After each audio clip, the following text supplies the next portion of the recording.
Mesdames, Messieurs, bienvenue sur Africa TV. Du 31 octobre au 12 novembre prochain se déroule à Glasgow, au Royaume-Uni, la conférence des Nations Unies, la 26e conférence des Nations Unies sur le changement climatique, dénommée COP26. Conférence de la dernière chance ou alors conférence ordinaire comme toutes les autres. Pour tenter de comprendre les enjeux, les ressorts de cette conférence pour le continent africain qui est également appelé à dire son mot dans le cadre de cet événement d'envergure aux enjeux et aux ressorts mondiaux, nous recevons Eugène Yves Kédé, spécialiste des questions de politiques environnementales. Bonsoir, Monsieur Kédé. Bonsoir, Fabrice. Alors, l'on a entendu parler ces derniers jours de la COP de la dernière chance. Quels sont les enjeux de cette conférence des parties sur le climat? Est-elle réellement une COP de la dernière chance? Merci de me poser la question. Je crois que déjà c'est une réunion routinière. La conférence des parties à l'accord, à la convention sur le changement climatique. C'est une réunion qui en principe se tient tous les ans. Tous les ans. Mais cette fois-ci, la dernière, c'était la COP de Glasgow, peut-être. Ce qu'elle a de particulier, c'est qu'elle se tient 2 ans après la dernière COP, qui avait lieu à Katowice, en Pologne, je crois. Et une autre particularité, c'est que c'est en principe à cette COP que, en principe, l'accord de Paris de 2015 avait prévu que les États devaient mettre en place des contributions nationales en matière de lutte contre le changement climatique. Et en principe, c'est à partir de cette COP que ces contributions-là commencent leur mise en œuvre. Est-ce que ce sera décisif? La première, pour que ce soit décisif, il faut se rappeler de l'objectif de Paris. Oui. L'objectif de l'accord de Paris, c'était de réduire l'augmentation du climat à 2 degrés Celsius par rapport à la période pré-industrielle et faire des efforts pour aller jusqu'à 1,5 degré. Des premières analyses... À quel horizon? 2050, 2100? Je crois l'horizon 2030, je ne sais plus. Bon, là, oui, 2030. L'horizon 2030. Mais là, l'analyse des contributions nationales désignées ne vont assurément pas permettre, même si elles étaient mises en œuvre telles que déclarées, elles ne vont assurément pas permettre d'atteindre cet objectif. Donc du coup, la question du changement climatique reste sur la table. Est-ce que on va se contenter d'organiser les grandes messes? Ou alors, est-ce qu'à un moment où on va décider de passer à l'action? Alors, mais il y a quand même eu des engagements pris par les États. La France a entrepris de réduire ses émissions d'un certain taux à l'horizon 2050. L'Australie envisage d'aller vers la neutralité carbone, l'équilibre entre la production et la photosynthèse permettant une sorte de compensation. Il faut noter que l'Australie d'abord a revu ses engagements à la baisse. Ah, d'accord. L'Australie a revu ses engagements. En ce qui concerne la France, je ne sais pas, vous avez été au courant des procès. Des procès où l'État français a été accusé de ne pas avoir rempli ses engagements. Donc actuellement, on est dans une situation où les gens prennent des engagements et ils ne les remplissent pas forcément. Il y a notamment qui a parlé. En fait, c'est plus des politiques où on fait d'une certaine façon, où on assure une certaine visibilité. C'est-à-dire que l'idée est là. Le problème que ça pose, parce que le problème du changement climatique, c'est un problème de changement des modes de vie. C'est un problème de comment est-ce qu'on a des modes de production et des modes de vie décarbonisés, en fait. Et là, il faut adresser les questions de front, la question des énergies fossiles, la question des modes de transport, la question des chaînes de valeur. Alors, justement, dans ce sens, le G20 à lui seul, l'ensemble des pays du G20 à lui seul produit 80% des émissions de gaz à effet de serre. La Chine, dans le G20, produit 30% des émissions de gaz à effet de serre au niveau mondial en produisant du carbone, du charbon pour son électricité et ainsi de suite. Mais la question est différente au niveau africain. Dans un contexte où on n'a pas suffisamment exploité ces ressources naturelles qui ont permis à d'autres espaces de se développer, que peut attendre, que doit attendre l'Afrique de la COP 26? De mon point de vue, l'Afrique doit aller à la COP 26 en faisant des propositions fortes. Des propositions fortes parce que, première chose, la réalité c'est qu'on n'est pas obligé de passer par les mêmes trajectoires que les autres. Et d'ailleurs, je prends un exemple, simplement du point de vue énergétique. Aujourd'hui, c'est-à-dire exploiter obligatoirement ces ressources. C'est-à-dire quoi? On n'est pas obligé d'arriver au même niveau d'émission. C'est-à-dire qu'aujourd'hui, on n'est pas obligé d'émettre autant de dioxyde de carbone dans l'atmosphère pour atteindre les résultats que les autres ont atteints. Parce que du point de vue technologique, il y a beaucoup plus de possibilités aujourd'hui qu'au XVIIIe siècle, au XIXe siècle, par exemple. C'est-à-dire qu'aujourd'hui, je prends juste du point de vue énergétique. Aujourd'hui, s'il est illusoire de se dire qu'on peut totalement se passer, par exemple, des énergies fossiles en Afrique, on voit quand même qu'on peut avoir des mix énergétiques. C'est-à-dire que des combinaisons de différents systèmes énergétiques qui permettent d'avoir une meilleure efficience. Moi, je prends par exemple comme aujourd'hui, l'essentiel de notre système énergétique repose d'abord par exemple, sur l'hydroélectricité. Or, ça, l'hydroélectricité, c'est une énergie propre, en condition qu'on maîtrise les impacts socio-environnementaux des projets de construction de barrages. Donc, il y a cet aspect-là qui est important. Aujourd'hui, on se rend bien compte que, comme on disait, les zones rurales sont dans le noir. Mais pour moi, si on me demandait une proposition, c'est par exemple l'agence d'électrification rurale. Elle pourrait se transformer en une agence de promotion des énergies renouvelables. C'est-à-dire que le solaire aujourd'hui, l'éolienne là où c'est possible, et même d'autres formes d'énergie propre ils peuvent en faire leur priorité. Et il y a un enjeu d'indépendance énergétique, c'est-à-dire que si aujourd'hui, quand vous allez comme tous les gens, des panneaux solaires, vous n'avez pas la pression d'une facture d'électricité à payer chaque mois, par exemple. Mais en attendant, le pétrole, le gaz sont des matières premières sur lesquelles les États africains comptent pour pouvoir se développer. Oui, arrêter justement l'exploitation de ces matières. Nous n'avons jamais dit... Comment on ferait? Nous ne parlons pas d'arrêter l'exploitation de ces matières, à court terme tout au moins. Parce que au moins à court terme, c'est encore une des principales rentrées financières de nos États. Donc on ne peut pas... Mais maintenant, ce qu'on dit, c'est de dire on peut continuer à exploiter le gaz et le pétrole pour les rentrées budgétaires qu'elles constituent à court terme, mais on peut commencer à construire un mix énergétique. Parce que malgré le pétrole et le gaz, il n'y a pas d'énergie dans les villages. Malgré le pétrole et le gaz, on a l'énergie de manière intermittente. Mais il y a du bois. Mais il y a du bois au village. Il y a du bois, il coupe les arbres. Bon, déjà, je m'inscris en faux contre l'idée qui coupe les arbres. Oui. Je m'inscris en faux contre ça parce que c'est un discours prégnant. Quand on parle des moteurs de la déforestation, en zone forestière, on met en avant le fait que les gens... Bon, il y a le défrichage, on met en avant l'agriculture paysanne.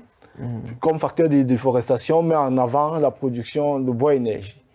Mais pour qui connaît un peu les zones rurales, notamment dans la zone forestière, en général, on utilise le bois mort pour faire du bois énergie. C'est peut-être la poussée urbaine qui fait de plus en plus que des gens qui veulent vendre du bois énergique, Ils abattent des arbres. il peut arriver qu'ils abattent des arbres. Mais même dans ce cas-là, en général, c'est des arbres morts, puisque le bois frais, ça ne peut pas servir à faire du feu. Donc, en général, c'est du bois sec d'une certaine façon. Donc, c'est un point de vue qu'il faut relativiser. Mais pour relativiser ce point de vue, pour moi, le premier défi qu'on a en termes de changement climatique, c'est la production de savoir, la production de connaissances du changement climatique. Aujourd'hui, on est encore largement dépendant de la production de savoir, bon, entre guillemets, internationaux, sur la question.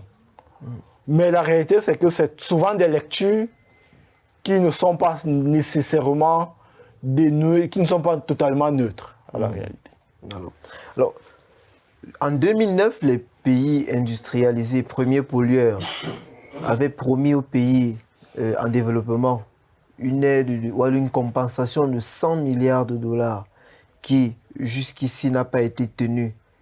Qu'est-ce qui bloque? Qu'est-ce qui a bloqué et comment est-ce que l'Afrique peut se saisir de cette situation? Quels sont les leviers qu'elle peut mobiliser pour pouvoir rentabiliser cette adaptation? D'accord. La promesse a été faite, comme vous l'avez si bien dit, d'alimenter le Fonds vert climat à hauteur de 100 milliards chaque année. Et il a compté de 2020 en principe. Du moins, ça a été ramené à 2020. Comment l'Afrique peut... La première chose, c'est que je ne suis pas très optimiste. Je ne suis pas très optimiste sur le fait qu'il y aura des fonds. Mais je ne suis pas convaincu qu'on atteindra 100 milliards. Déjà qu'actuellement, les États-Unis étaient sortis à travers l'ancien président Donald Trump. Joe Biden a décidé de revenir en promettant une aide de 11,9 milliards, si nos chiffres ne nous trompent pas. D'accord. Donc, voyez-vous dans les... Ils sont à 74, 79 millions. Oui, actuellement, on est justement à 79 milliards qui alimentent le Fonds vert climat.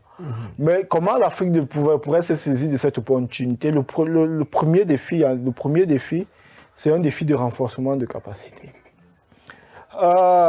Et jusqu'à présent, un pays comme le Cameroun n'a pas de mécanisme qui lui permet. Il y a une forme, qui lui permettent de remplir les procédures pour avoir accès au Fonds vert climat. Mais je dirais même que le préalable serait là d'influencer les procédures du Fonds vert climat. Parce qu'on voit bien que ce sont des procédures qui ne sont pas favorables à nos pays. C'est-à-dire qu'il y a tellement souvent de conditions à remplir que finalement on voit que en général, il y a une grosse dépendance des États. Par exemple, de consultants internationaux, d'organisations internationales pour pouvoir accéder à ces fonds. Or, on voit, je vais prendre un exemple, qui ne concerne pas peut-être, qui concerne un autre fonds, le fonds, l'initiative des forêts pour l'Afrique centrale.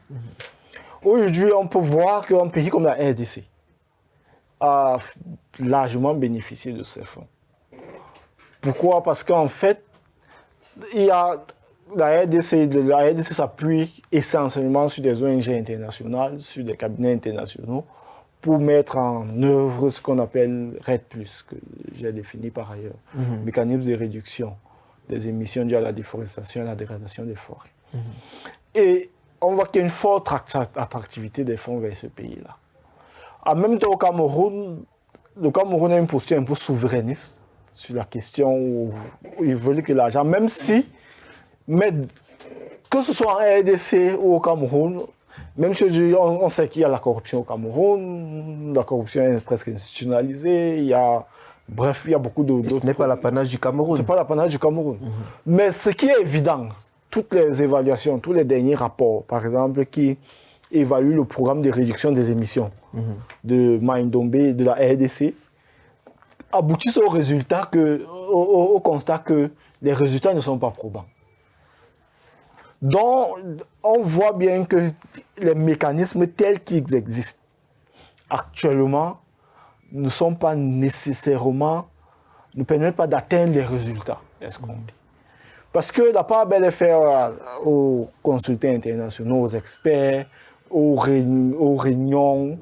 Un des constats, par exemple, qu'une ONG a fait, c'est que vous voyez un projet qui doit être mis en œuvre au niveau local. Il n'y a qu'une version en RDC, il n'y a que la version anglaise du document de projet qui est disponible. Vous comprenez ce que ça veut dire?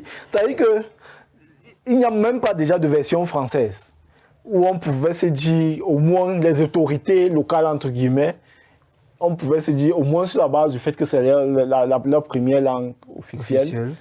Ils pourraient s'approprier. À plus forte raison, parfois, on sait que dans un pays comme la RDC, la plupart des gens parlent le lingala, le swahili et d'autres langues.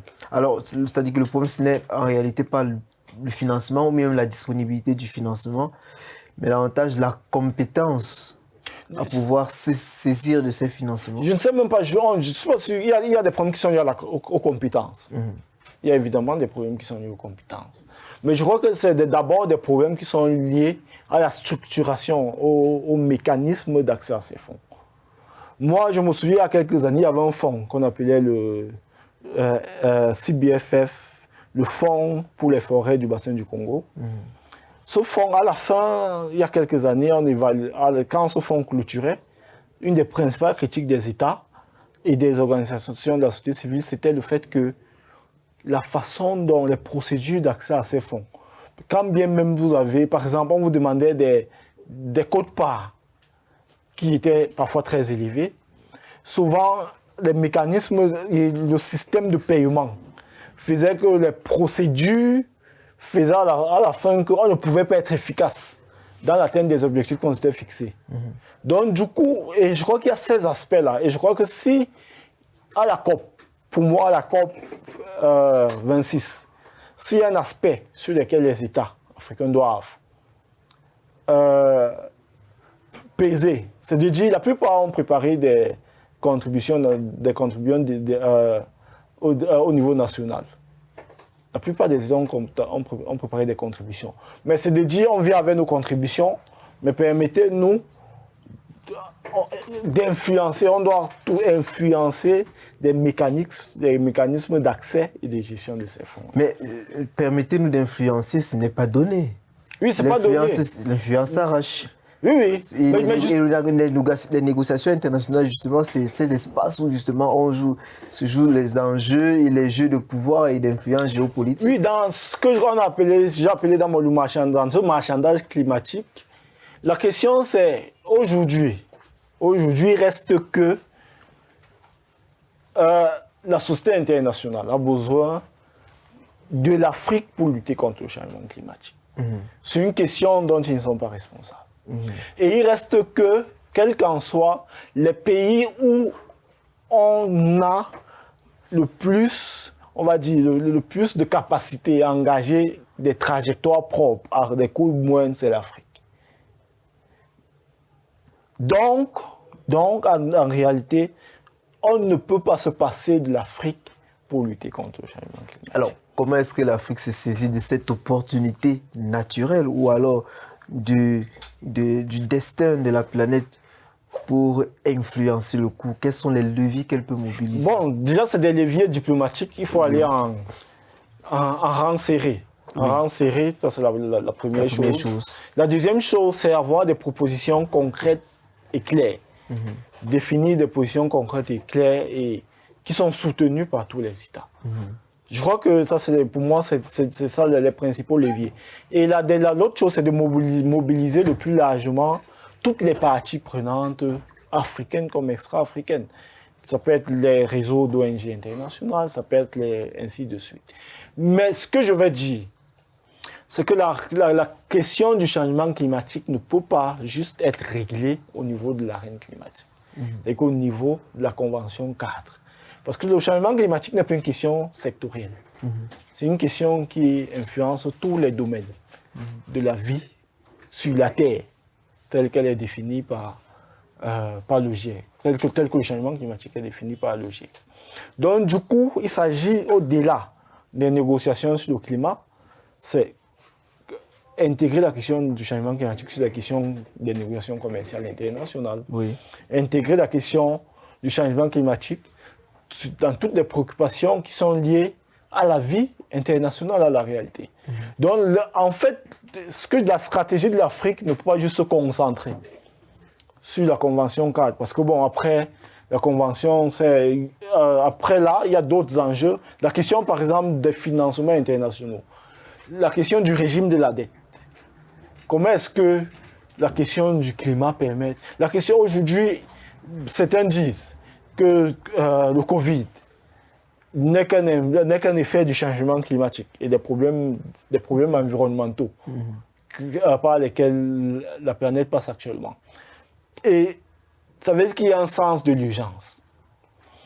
Et de ce point de vue, et ça c'est mon intime conviction, c'est que l'Afrique est le continent qui part avec le plus d'avantages comparatifs. Le plus d'avantages comparatifs d'abord à cause de ça.